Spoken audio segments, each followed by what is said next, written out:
Well, this morning we get a chance to sit down with Marc Honorat, who is the founder, director, overlord of Haiti ARISE, which is an organization down in Haiti, which we've been partnered with for a while now, a number of years. And Marc's just coming through this summer doing some updates, fundraising, kind of checking in with churches that they've partnered with. And so we thought we'd take advantage of that and for you as a congregation, find out, okay, what is Haiti ARISE? How are things going? What are we looking forward to? We've got a team leaving in just a few short weeks to go down and spend some time there. And so, Marc, why don't you just give us a quick kind of snapshot of what is Haiti ARISE and what is your goal and what are you working on down there? Haiti, well, I want to say good morning or good evening. It's a blessing for me to be sharing with you today. Haiti ARISE, it's an organization that we have started in 2003 with this sole purpose to raise up godly leaders through education, that by giving them a skill, a trade, and then training them spiritually so they can provide for themselves, lead their family, go out in communities, evangelize, and change the country. So in the whole, this is Haiti ARISE, and we have many facets that we are choosing to do that. And first of all, we want to do it through planting churches, sharing the gospel with them, and then at the same time giving them a skill. So we have a technical school that we have established where we giving them skill in carpentry, electrical, plumbing, mechanic, welding, tiling, computer, you name it. Yeah. And also with the poor, Haiti being the poorest country in the Western Hemisphere, they don't have health care and stuff, so we have a medical clinic that we have established to provide health care for them, help them. When I was 5, I was given away by my parents, and I became a slave child. And 5 years old, I was abused physically, verbally, and no opportunity to go to school until when I turned 12. So my brother came to visit and found out the way I was being treated, and then no schooling. So he got me out and then put me in the children's home. And then 1 in every 10 children back before the earthquake was a slave, and then after the earthquake it's 2 every 10 children.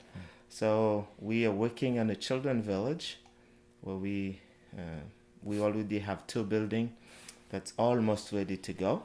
So we will be going out to find those children and provide them a safe place where we're building apartment. There will be 5 to 8 children per apartment, and then there will be parents looking after them as a family unit. I never experienced the love of my parents. Really, I didn't grow up with them. I never remember any time in my mind that one day they called me and said, "Mark, come here," and give me a hug or a kiss and said, "I love you."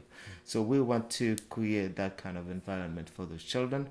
Again, it's raising up leaders, give them an education, give something in their heart, something in their hand, and then when they grow up, they can go out and face their future. Yeah. So we do all kind of things. I want to take this occasion also to say thank you to the congregation and to Cornerstone. Last Christmas, you guys have raised $50,000 for us to build houses for the H1 Build One program we have in Haiti. For almost 5 years after the earthquake, this is not talked about anymore.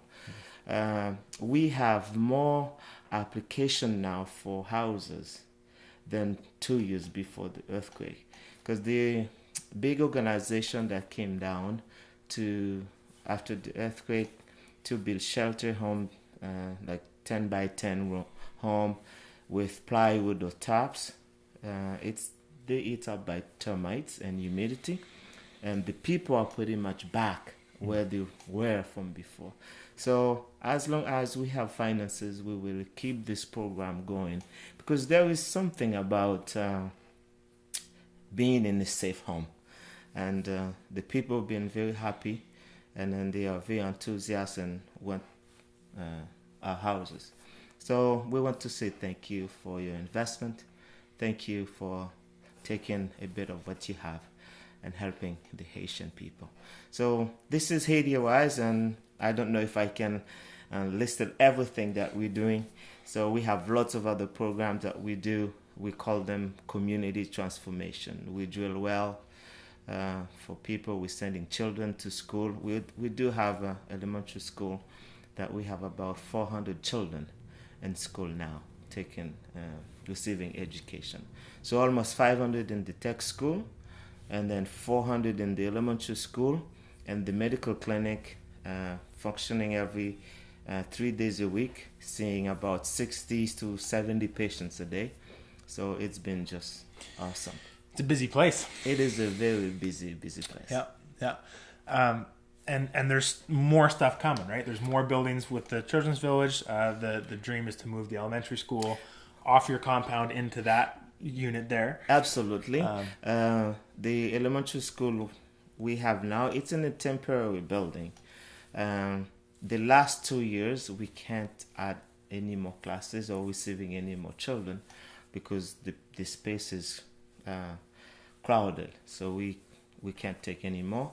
So the other project we would like to get going is to build the permanent building where the Children's Village is going to be. Yeah. And also we continue building in the Children's Village, because there will be 6 buildings, 3 duplex and 3 quadplex. We are now in 2 duplex. Yeah. So it's very busy and in great need. Yeah. And so if you're sitting there this morning wondering, okay, how do I help or what can I contribute to? Just about any project or thing that you're passionate about in some way, shape, or form, something's going on at Haiti ARISE that would fit that desire, that passion. And so there'd be a way to fit that in. You can talk to Mark, you can talk to Brad Bamman, or myself, or any of those that have been on the teams that have gone before. The team going in October will probably be working on some of these buildings, getting stuff ready, just spending time with kids and whatever else needs to be done. There's probably hopefully going to be some concrete for them to pour, because it's not a trip to Haiti ARISE unless you've had to spend an entire 35-degree day in concrete. Anything else that you'd like us to know, or specific things that we can be praying about?